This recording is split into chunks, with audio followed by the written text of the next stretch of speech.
Hey folks, welcome back to the show. Mike P here. And before I bring in my guest for this week's episode of the Workplace Innovator podcast, I wanted just to thank you all for listening to this program. We're into the 400s now, and it's a crazy thing to think about that we've done this for almost 10 years. And I really want to thank you for being a listener. And I know many of you are audio-only listeners, and I appreciate that very much. But are you aware that these episodes in their entirety are now available to you on YouTube? Full video. You get to see my guests and DJ Mike P in full color. And I'd love to encourage you to head over to the Aptura YouTube channel. Click subscribe. You'll get notified whenever a new video is posted. And I really appreciate it very much. It's a way to share the news about this podcast with many people who don't know us from the original channels of Apple and Spotify and the website. So I really appreciate it if you could get these videos shared, and I thank you for it. And with that, I want to introduce you to another first-time visitor to the Workplace Innovator podcast. He is joining us from one of my favorite places on earth, down under in Melbourne, Australia. Everybody, please welcome Daniel Grilli to the show. Daniel, welcome to the Workplace Innovator podcast. Mike, thanks so much for having me on. Really appreciate it. And congratulations on 10 years too, right? Well, thank you. Yeah, it's gone by like very quickly. I don't look a day over my original age when I first started this, right? No, I'm kidding. Me either. I look back at those old videos because there are some out there of DJ Mike P doing the original FM Innovator interviews series, and it's wild. A decade goes by like that. And we'll talk about it because in that journey, we've been through a lot as an industry, as a profession, as technology has advanced. And I want to get your take on all of it. But you are coming to the show for the first time, but we have many friends in common, right? You know, my buddy Craig Moroney down there at Aptura's office on Collins Street in Melbourne. Is that right? That is correct. Shout out to Craig. Yeah, absolutely. And you've also been involved over the years with work tech events. In fact, the reason I was in your part of the world a few years back was for the Work Tech Melbourne and Work Tech Sydney events. Had a chance to interview Philip Ross, the founder and I guess CEO of Work Tech at that office there in Melbourne. How far are you from Collins Street? Are you nearby? And I should introduce you properly, Daniel. I got so excited about your Australian location. I forgot to tell everybody you are general manager for Australasia at VECOS, or VECOS if you're here in the U.S. But tell us about that and how far are you from my friends at Aptura? Yeah, thanks, Mike. Yeah, I mean, very privileged to be able to work for a really forward-thinking business. We are in workplace technology, specifically adaptive workplace storage, and yeah, I mean, I've had a long journey. I'm not sure how long we've got, but we are very much this thin, invisible layer of technology that just makes things happen in the background to ensure people have a really good experience from the get-go, from when they leave their home to whenever they want to connect to the office and their colleagues. Work patterns are really different for everybody, but having a one system and one platform and ensuring that people can just get on with their day and leave the friction behind. That's what we're about, and we have the privilege of working with so many different businesses across finance, industry, legal, etc. And we've learnt a lot from these businesses too that are taking on new ways of working. And as you said, we've been through a lot, right? As an industry, and we learn just as much from our clients as we don't predict the future, but we solve problems, and that's we try and bridge this gap between the physical space itself, the type of experience people are trying to have. And it's about the people, right? It's not about the building or the product. And that's something that I really like to say that's really critical. We are on Collins Street. You are? Okay. Yeah. We're in Collins Street in the older then. fleet. Yeah, we're roomies almost. We work out of Work Club Global in sort of co-working spaces. Okay. And yeah, look, we're across 60 countries, and we're a really niche part of this flywheel of experience, but we're a spoke on the wheel nonetheless. And it's I've learned so much over my time, and it's come from commercial interiors, working with architects, project managers, landlords, occupiers alike, and it's all about this workplace environment that we live in. And I've always been we've Go ahead. No, I was just going to say we have I've so much always- in common because of the fact that your philosophy around using technology, but it's in service to the occupants of our places and spaces, and then understanding the broader holistic view of the workplace. We talked about it a little bit in our prep calls for this conversation. So I'm really excited to hear your perspectives and more of your experiences because of the work you do and the connections throughout Australasia. So is Australasia, is that just another name for the Oceania, or is Oceania a different thing? Correct. It's probably a fancy name for Australia and New Zealand and the Polynesian countries. But okay. My jurisdiction covers Australasia. Well, wonderful. And you do come to the U.S. occasionally, or have you? Because last time we chatted informally, you were wearing a New York Knicks jacket, which was fantastic. The NBA team. Yeah, that's it. And my boys are they're gonna hopefully give it a good shake today when they take on the Spurs. So I tend to go. I've been to the US before a couple of times. Love New York. Love San Francisco. And love sport like most people. But I tend to go for the underdog teams, and the Knicks haven't been there since '99 when they took on the Spurs. So hopefully, today in this series is a different outcome. Well, today when this is being published could be a different story. It could all be over by then. I wish I had some way to predict where we are as this is coming to light. But everybody in the comments, please tell Daniel what happened with the New York Knicks, and it'll probably be in the past by then. Well, listen, I'm really glad to have this chance to chat with you briefly. And, the show is all about getting to know the individuals in our industry, some of the experts, and the way we're all so connected.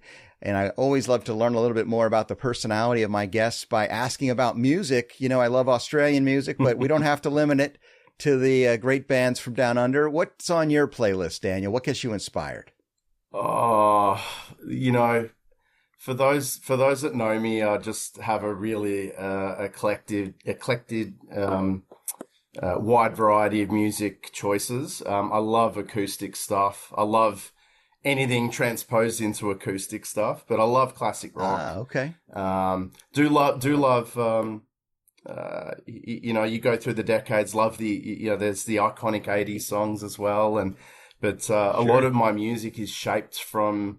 My dad had a love of the '70s, and I always find myself I don't belong to a band, but when I'm in the car by myself, that's when I shine, Mike. So guys like but the acoustic version, you're like the stripped down versions.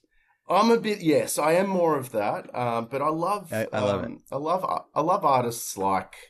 Rest in peace, but Tom Petty, I tend to love his music because it's just about ordinary experiences, which I kind of find that we're in at the moment, but just navigating our way through that.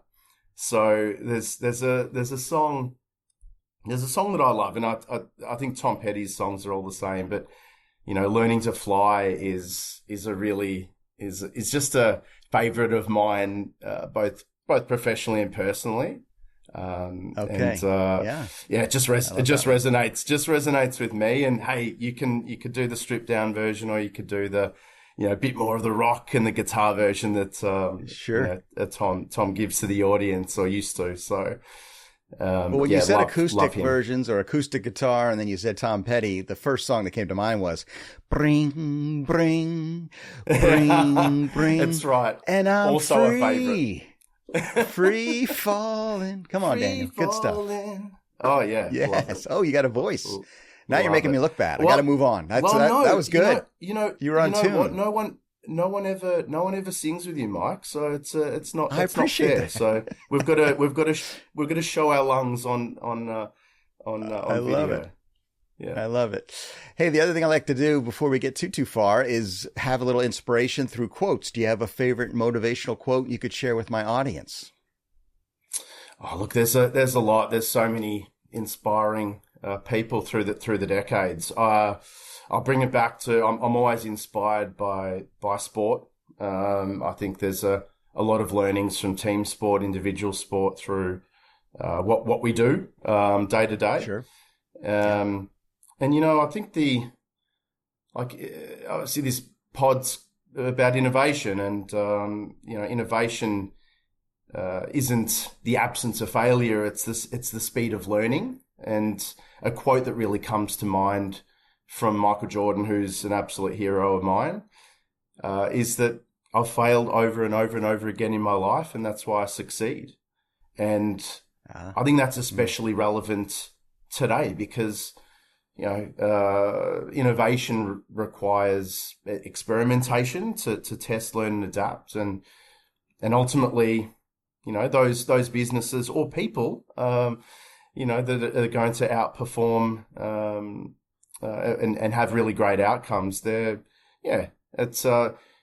not waiting for perfect conditions before you take action, whether it's professionally or personally, and it's something that I really live by. And life's a continuous flywheel of learning, isn't it? So it sure is.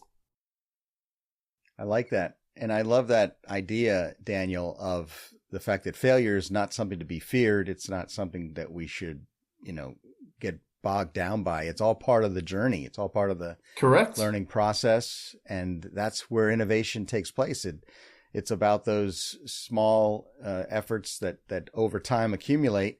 And there's plenty of stumbles and bumbles along the way. And the workplace has seen a lot of change and a lot of innovation in the way we approach things and the way we use technology and tools and strategy to make these experiences better. And I know you and I have that in common. We are trying to, bring those better workplace experiences and a better hospitality approach. So I'd love to hear some of your top priorities here in the middle of 2026 as you talk to clients, and as certainly you're talking about the products that you bring to the table, but in a broader sense, what are some of the challenges that organizations are facing and that the people you work with are asking you to help them solve? Yeah, that's a good question. I mean, what certainly what I'm most focused on being in the, experience industry is that I feel that for years we've designed workplaces based on assumptions. And today, the exciting part is that today we can design them around evidence now and evidence-based data and people data. So in what I do, and certainly what you do as well, and we're one of many that do different invisible layers of technology, which I often feel is the most impactful to get people on their way. But I'm focused on helping organizations make decisions based on evidence rather than assumptions. So I think if I look past my 20 years in the industry, that there's been this maybe fallacy around spaces and the built environment needing to just facilitate everything and everyone, or maybe it's areas of a part of the building that might be great for teamwork, or maybe others that might be great for focused work. But workplace decisions were based on a lot more than that, and I think we had thought that decisions were based on what we thought employees wanted, or how we expected people to use space. But in truth, now in a hybrid world where we should be, more dictated around the insights and the workplace data that, allow us to understand how people are actually, purposefully interacting with the environment. So my goal is simply to help organizations bridge that gap between workplace strategy and the reality, and using adaptive technology like we have is just to keep both the workforce and the organization in flow. And I think to the second part of your question was more around what FMs and maybe CRE are facing, is that the workplace is becoming an operating system right now. It's not just a building. So we're seeing workplace apps, we're seeing occupancy platforms, BMS, access control systems, adaptive storage, sensors, analytics. All of these things are beginning to work together. So what I've seen over my observations have been that the organizations that are struggling to, maybe test, learn, and adapt are the ones that have legacy problems with their technology, that silo themselves, and the ones that are happy to cut the cord on some of those legacy systems so that it creates a operating system or ecosystem. They're the ones that are really experiencing extreme gains in workplace efficiency.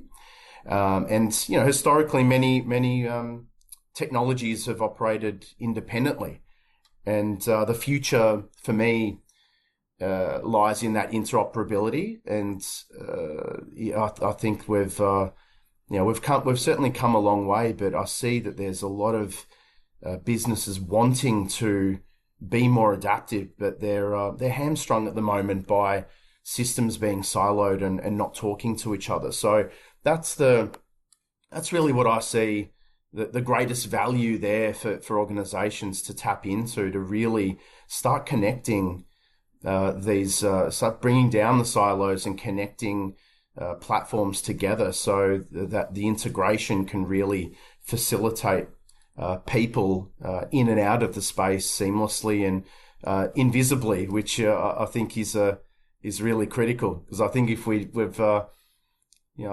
can notice the technology, I think we've probably designed it poorly. That's my opinion. Interesting. Now, this is great, Daniel. This is something that I've talked about a lot on the show. You've touched on many of these ideas that are fascinating to me. It's about human behavior and implementing new ideas and strategies and technologies to better serve the people. But human beings are complicated creatures, right? We will say one thing on a survey about what we want in our workplaces, and we'll tell our teams something about, how we can best operate and collaborate together. And then we do some things that are different. We behave in a different way.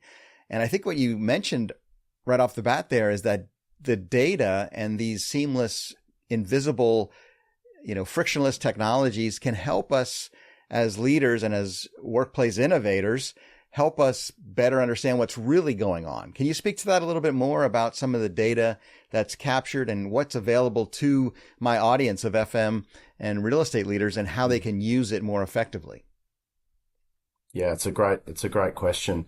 Humans are, certainly through different ways of working have, it might be taking their desk away, or it might be giving them some storage, or whatever it might be. And I think humans innately, there's a territoriality around an amenity that they have, and it's their connection to space. But I think there's a bit of a fallacy around that technology is really that silver bullet and that golden goose that's just going to fix everything. But really, I think we need to start with the end goal in mind and just see that every technology project is actually a people project. So there's people at the core. It's not about the built environment. It's about the humans inside the building that are doing the doing and just getting on with their day and being productive in a frictionless manner. So, some of the data, just speaking to, what we do at VECOS is certainly around human behaviors around how people are accessing storage and why they're doing that. And in the past, I think maybe in more traditional ways of working, we couldn't track that. It was trying to work in a dynamic environment, but using more traditional or legacy-based systems that they don't integrate, they don't tell you anything about how people are wanting to use space. And now we have data. We released, you mentioned WorkTech off the bat. We've got a really great relationship with WorkTech Academy, and last year we released a global workplace flexibility document, which really just it's not just about what we do, but it's the data that can be extracted from technologies like ours to really start to guide those that are wanting to work more efficiently and operate more efficiently, but at the core understand how their amenities are being used and how people are wanting to use them. And it might be down to a granular, people that are working, Tuesday to Wednesday, or maybe they're more tethered to the workplace, but it's understanding their choices. And the exciting bit is, Mike, that we have that at our fingertips. And the challenge that I would have, or that I would say for most FM leaders, is if things aren't working, there's an old, probably I use a lot of sporting analogies, but if you know that, don't get beaten by what you know. So if you know that your systems are not working and you're not extracting the most efficiency out of it, cut the cord and move on and try and adapt. And hey, sometimes that's easier said than done, but Sure. the less you know about the humans that are working in your organization and how they're connecting with space, well, the less adaptive that you are as a business, and the less flexible you are. And technologies like ours and certainly Aptura and others, we try and make sure that we use a lot of our data and also success stories from businesses that have been there and done it and are front runners in this space to create this flywheel of learning. Because there was a period in time, a lot of the WorkTechs and the Cornet Globals of the world, people didn't have the answer. And look, arguably people don't have the answer right now, but if we're not testing and learning and failing, then we don't know what the next steps are. But to reduce the risk of failure, use data, because it's there, and businesses like ours, we've got it here, and you can learn off organizations that have been through that journey, and that's at our fingertips at the moment. I'd really encourage those that are in the change management space, or the FMs that feel a lot of the pain of managing these systems, to tap into the data. It's there, it's available. It doesn't cost you anything either. So go and get it. Great advice, Daniel. Really well said. And exciting times, as you mentioned. This is a really great time to be in the world of workplace and technology. And my listeners are very much, I'm sure, nodding along with you as you share some of these stories. I can't believe the time has escaped us. It's already gone by. If you want to learn more about the work that Daniel does, everybody, I'm going to leave a link or a few links in the show notes to let you connect with him and learn more about WorkTech Academy and all the things that he's mentioned here, and VECOS.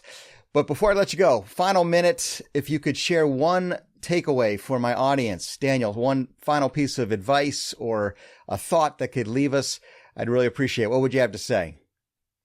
Oh, I've got a few, Mike, but, stay curious.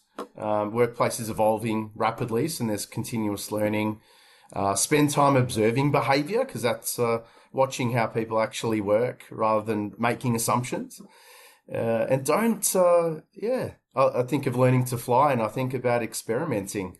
Don't wait for certainty before acting. And I feel that the one takeaway that I would say to the listeners is the future workplace won't be smart because of technology. It'll be smart because it adapts. And, that's something to take into account while you're navigating your way through uncertainty. Amazing. Put on a little Tom Petty, everybody, and learn to fly. I love it. Daniel, great stuff. Thank you for sharing it. And thank you for taking time to join me here on the Workplace Innovator podcast. It's a pleasure, Mike. Thanks for having me on. And thank you all for listening or watching this video. I really do appreciate your involvement here with the program after all these years. I hope you continue with me as we move along on our journey to encourage and inspire you to be a workplace innovator. Till next time, peace out, everybody.